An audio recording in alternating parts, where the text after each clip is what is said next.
Hello, everybody. Welcome back to 366 Days of Hope. My name is Pearl, and I'm here to share our next topic, which is what is the best advice that I have ever given to a client and or the best advice I've ever given to a trainer.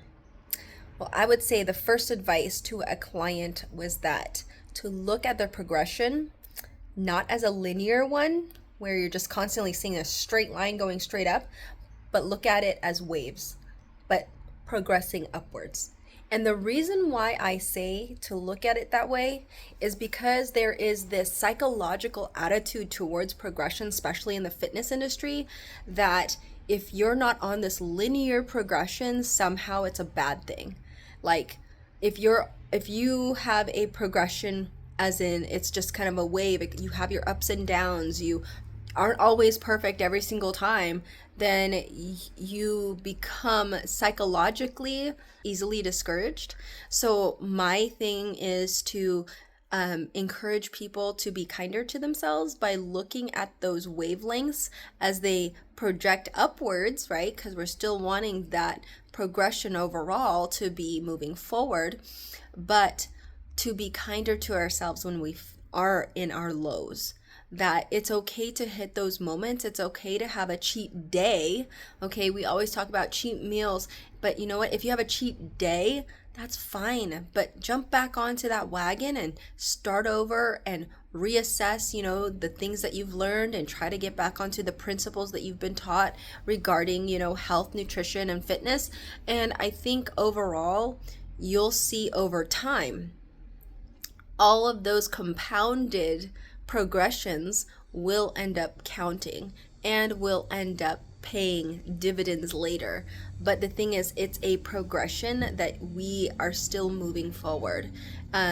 That would be my first best advice that I think I've ever given to a client. And my clients who have had issues, especially if you don't have a really good relationship with food, have had a much better relationship with food and have kept off the weight and also have tend to maintain their body weight.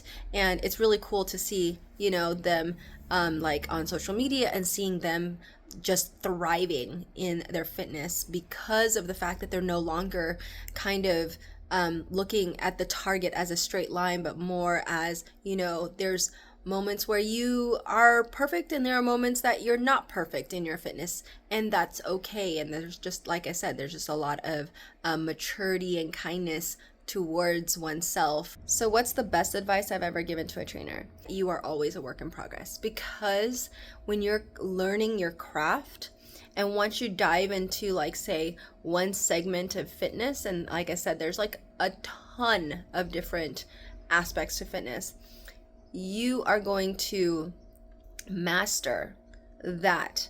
And I think one of the best things that you can do is become the best trainer in the field of your specification, because then people are going to trust you more. People are going to see that you know what you're talking about.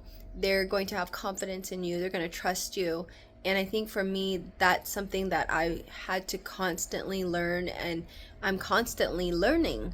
And there are some of us who are, more broad, where we have a lot of experience in multiple different areas. And that's not to say that that's a bad thing, okay? It's actually also good, because that means that you're capable of adapting to multiple situations and you're not just like in one space and that's all you know. But it does provide you a unique niche if you are in that kind of, realm. So that would be my best advice as a trainer, is to always see yourself as a work in progress, because the more you're willing to humble yourself and learn from other trainers, I think the better you become as a trainer. And it's so vital and important. So I hope that helps, and I hope that encourages you guys. Have a wonderful day. May you live, thrive, and be healthy. Take care. Bye.